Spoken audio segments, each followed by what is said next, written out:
and was like, I'm going to give this writing thing a try.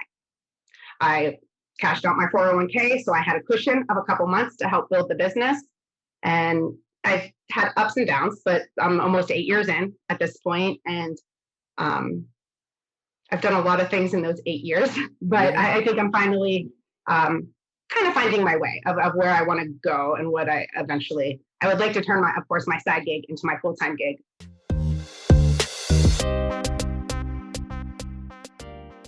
That seems to be kind of like a common theme across all genres of, I guess writing is a form of entertainment, but I find it in the music industry. I find that in the movie industry as well, that because we have this aspiration to be in those areas or in those spaces, people will take advantage. And I find it too, people will take advantage of you. So I'm also doing the same thing. Like I'm doing my own stuff.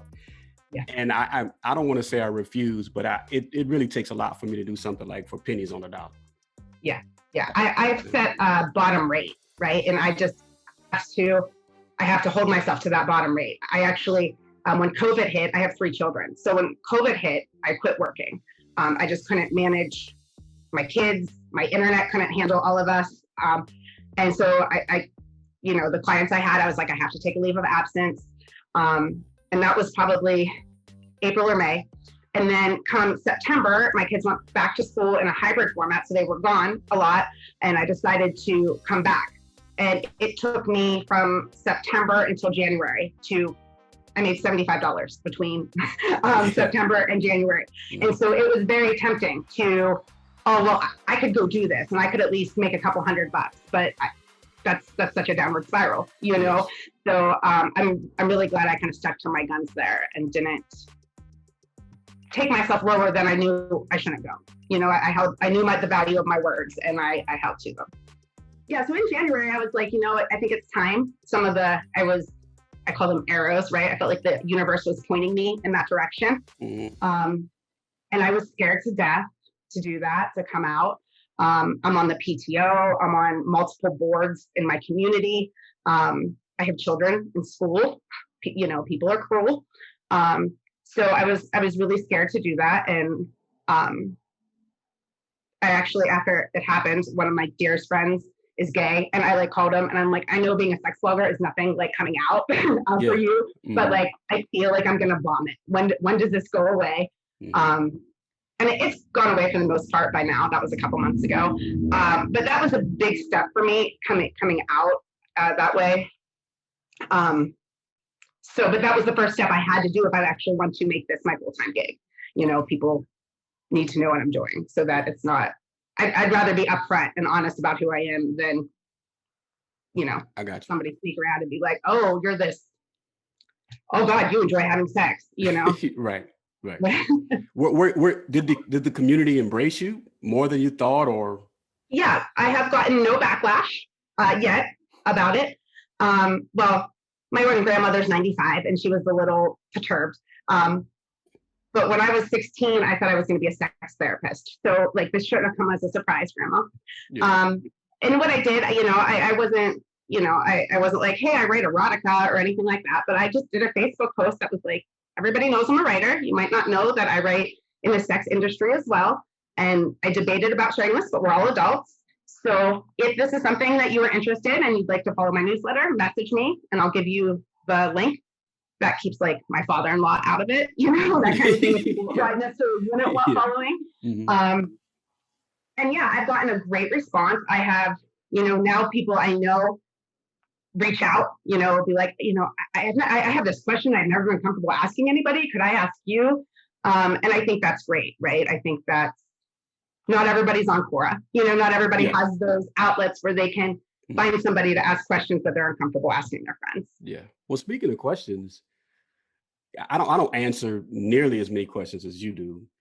And so I think I know what the most common question is because you made a video about it, right?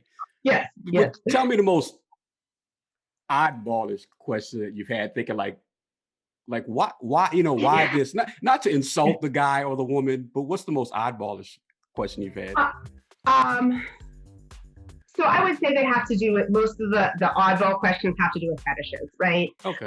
People wanting to know if they're normal. Hey, I like to wear, I'm a man who likes to wear lingerie. Yeah. Is that normal? Is that okay?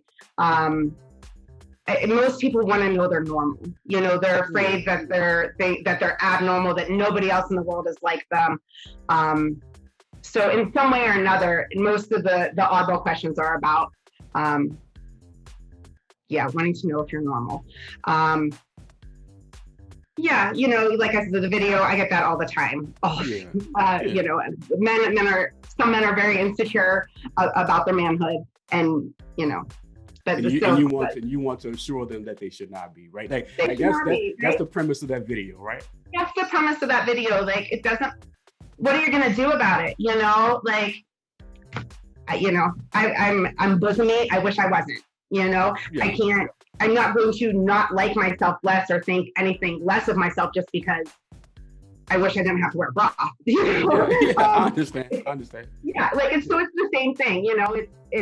It's part of you. It really has very little impact if you learn to deal with it. If you learn how to handle it, it has very little impact, and people don't believe that.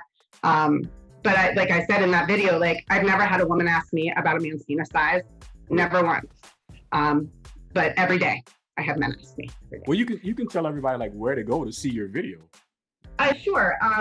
I can actually rattle off my YouTube channel name because it's all the digits. But my blog is yourbestsexualself.com, and you can sign up for the newsletter at yourbestsexualself.com/newsletter.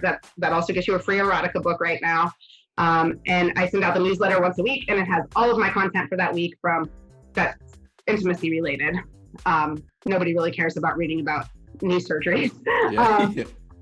But that includes, of course, the blog, Quora, the podcast with Muhammad, and the YouTube channel, and then sometimes other places. I'm finally starting to get some paid work outside of my blog in the pleasure industry. So those type of things will also be included in those when they happen. Yeah. You have a background in psychology, right?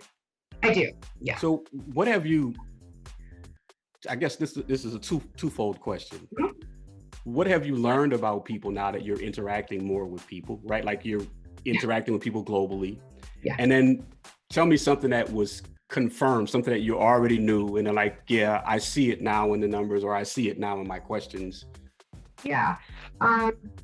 So first, I want to say, I think across the world, at least in the people I interact with, right? So, which if you're not on Quora, there's a huge Indian base on Quora.